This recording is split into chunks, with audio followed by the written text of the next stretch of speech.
Hey everybody, Brooklyn in the house, back at you to do our free masterclass. Let's learn tarot, lesson 2.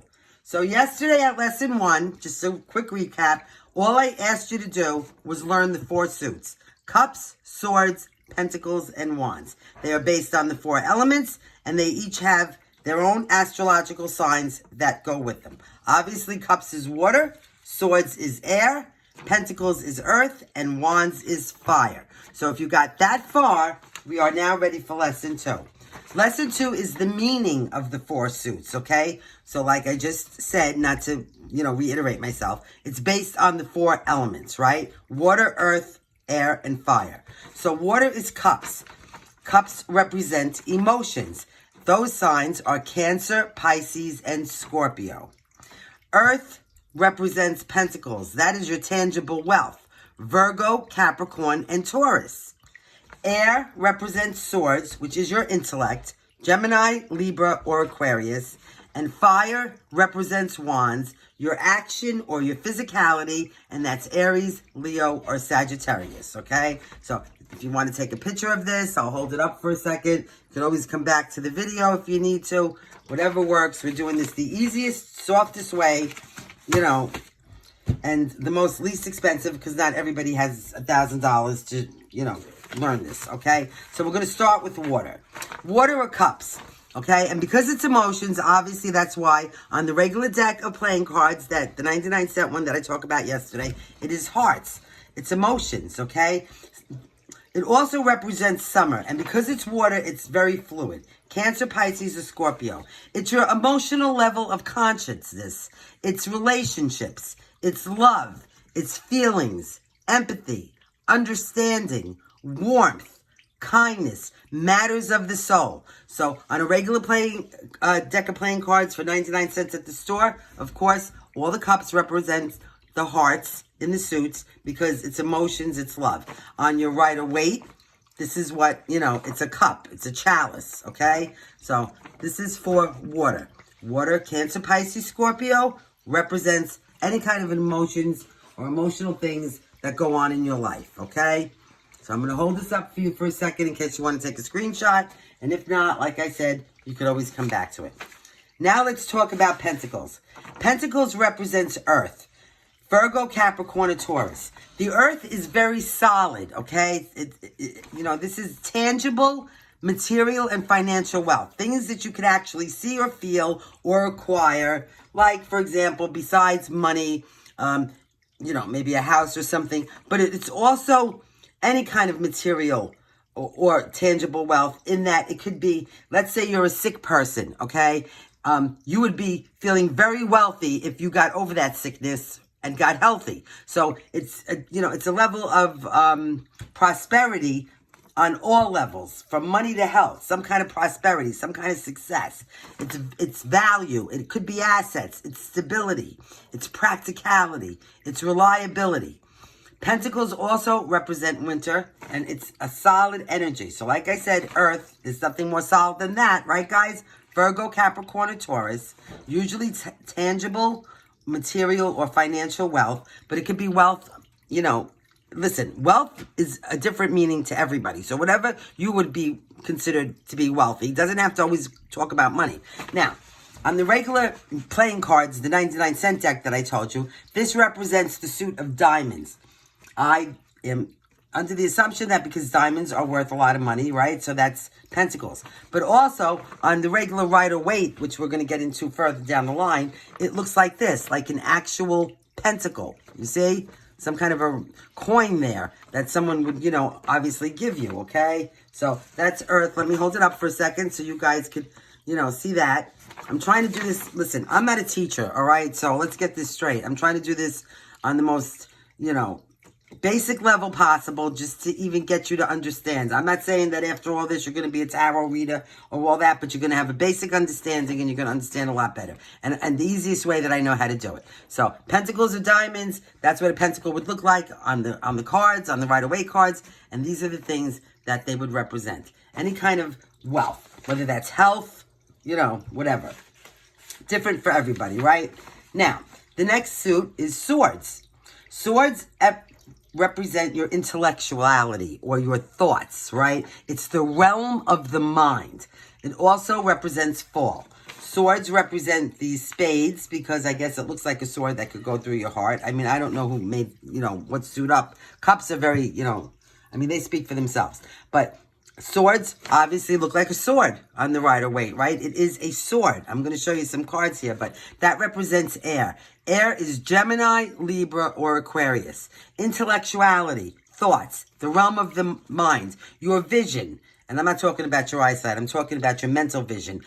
Contemplation, reasoning, clarity, confidence. It could be challenges that you have to face, that you have to figure out how to do things. Being very methodical.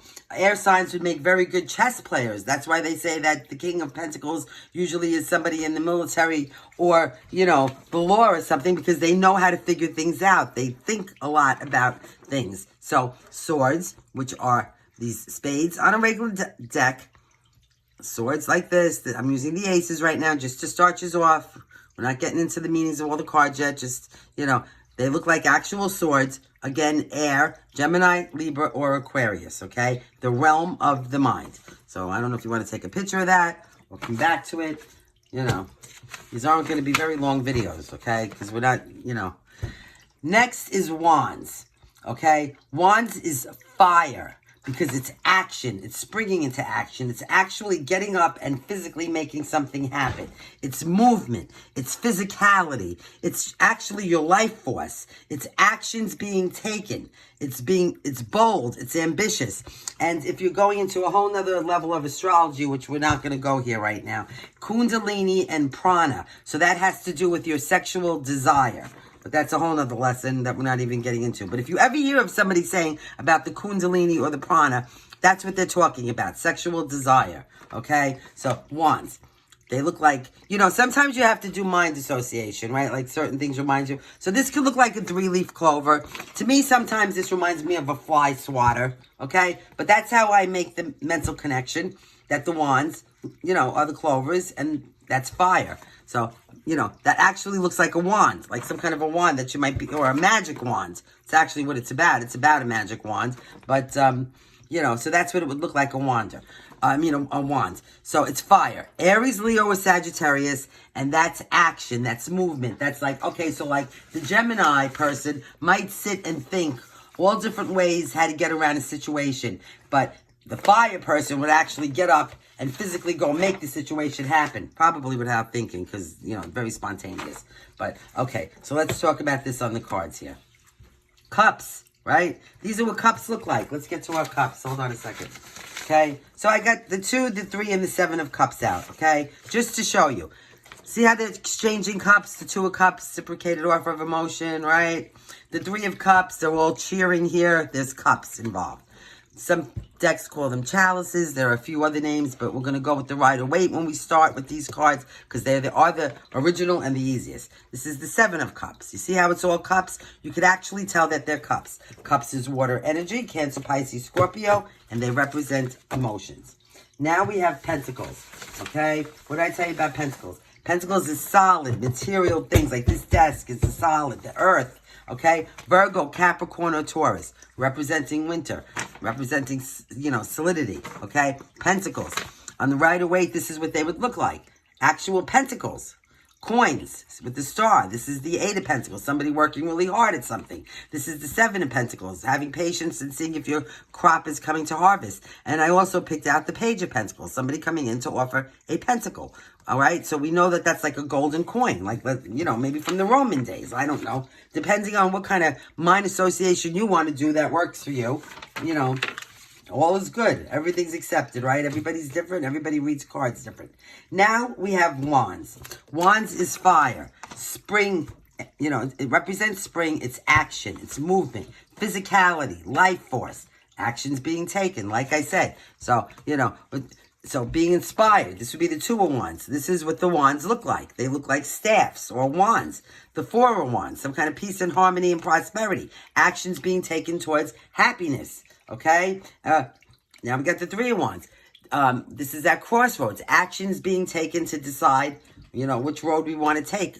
at this crossroads, discovering. So the wands look like that, and they represent some kind of action. Last but not least, we now have the swords, okay? Gemini, Libra, or Aquarius energy. Intellectuality, thoughts, the realm of the mind. Somebody who contemplates and thinks. A good chess player, you know, figuring things out. Confident, articulate, methodical. And this is what the swords look like. Now, I took this card out. We all know this is my least favorite card. I'd rather deal with the devil and death, but this will definitely get the point across. You see the swords in somebody's heart? Swords, okay? This queen of swords has got the sword up. She's ready to cut your head off. This page of swords, this is the card that's always, you know, somebody watching you. It's a sword. And last, but Jesus Christ, I hope least, it's the Ten of Swords, right? All those swords in your back. So they actually look like swords. So in this lesson today, of course, you're welcome to take all of these, you know, pictures or come back. But the lesson number 2 are the meaning of the 4 suits. And the 4 suits represent the 4 elements and what those 4 elements are and, you know, what they stand for. And you definitely need to know what signs that they are associated with, all right? So this is a bigger lesson than yesterday, but, you know, if you just do this one at a time, I think you got this, okay? So this is like the most important page of this whole thing because it tells you what the 4 elements are, what sign is associated with them, what they represent, and if you just look at this for a couple of days, you'll get it down. So I hope this was helpful and fun. Thank you for joining me, and you know, I look forward to doing lesson 3 with you very soon. Always remember, lead with logic and integrity. Act with kindness and love. Let things go. Fear is your enemy. Trust in God because karma is real. Until next time, love and light.